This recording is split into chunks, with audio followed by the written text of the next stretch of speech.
Yes, it is true, you can live the so-called holy life and wind up in hell.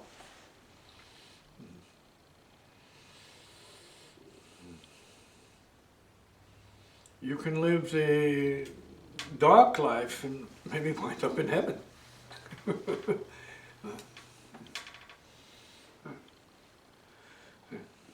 The higher is incomprehensible and how it works.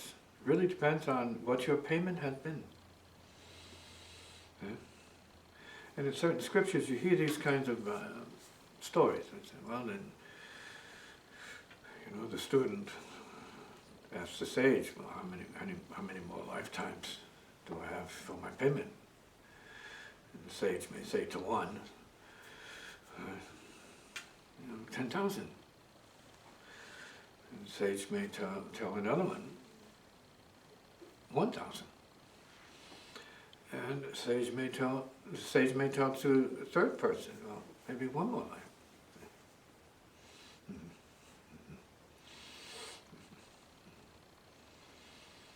And often the person who says, they heard that they have 10,000 more lives, they say, I feel very good about it. Because now I know how long I'm going to be here. Whereas a person with one more life can be aggravated, the fact that they have to come back, they can be sick about it.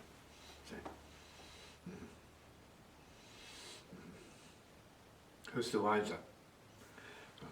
Who's the wise one?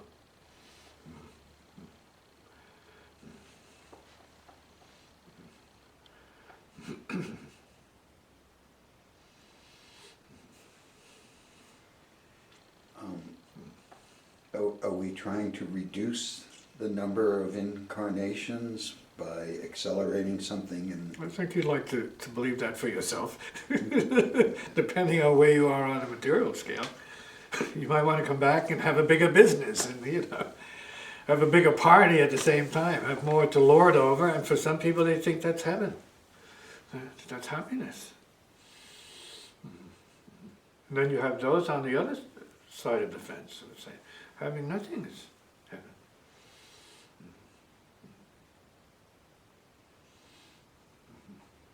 Well, who knows? You have to be in their shoes, as my mother would say. She'd say, I'm not in their shoes, I can't judge them, for real. I can judge my own feet in my shoes. And then the question arises, well, what is peace then? Is peace about change, or is peace about changelessness?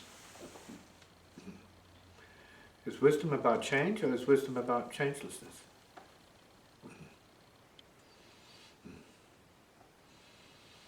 Is mastery about one or the other?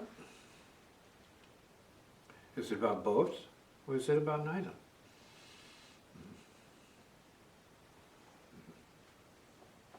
And that is determined more or less by where the individual stands in relationship to the pure, the spiritual, the non-material, which is what each is made of, or made from.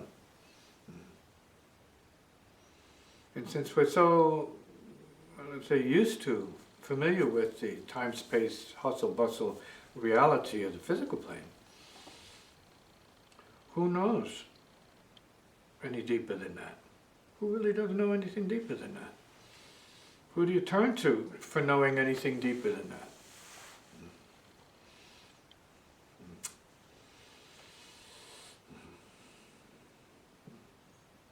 Do you have family to turn to that are deeper than that?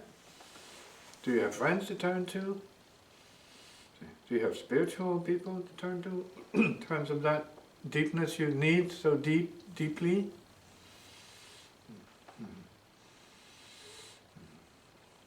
Come in. So is spiritual practice about comprehending the incomprehensible? Spiritual practice is about dematerializing. It's the purest form of dematerialization. So, making the leap in intelligence to that which is non-material, that means original, light. And that doesn't mean avoiding everything else. No, that's not what the process is about. Knowing we are original light does not take away from our need to master matter or master the world. Because you master the world up here. You don't master the world by conquering and killing necessarily. See, that's a very temporal way of mastering the world. Until somebody else comes and kills you and destroys you, see, and dominates you and your people. We need to be able to dominate, if anything, the mind, or yourself. See? Preferably from a spiritual understanding, so that what comes out of you is more and more wisdom, not more and more fear, belief, and conflict or confusion, but more clarity. You know? This is doable. We need a certain creative presence of mind on the planet, see, that understands the need for justice straight across the board. See. We don't know when that time is going to come, as far as that goes. But who's going to present it in a way that's appealing to the world?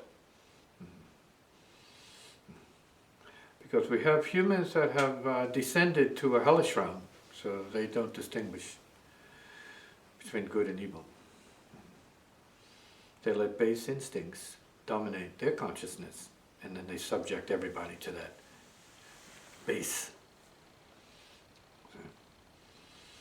Baseness, right? Lowness, see? Devastation, see?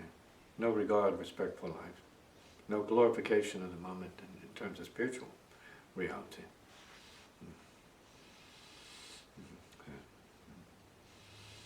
So those who are at that state, well, they have to be at that state. That's what they deserve, that's where they are, and hopefully they'll progress beyond that. Okay? But for those who are here to understand the higher,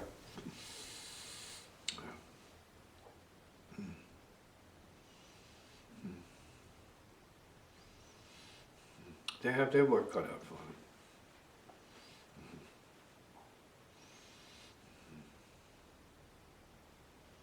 How high, can you be? How lower can you be?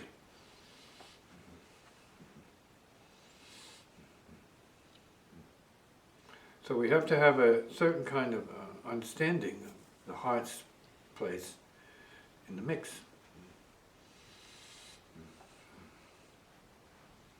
And the heart is just a poetic term,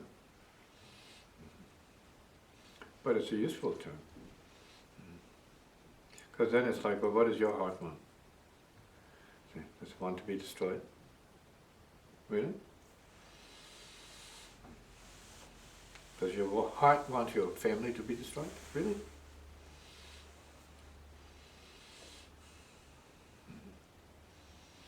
So when we're talking about sanity, then your heart wants life, peace, okay?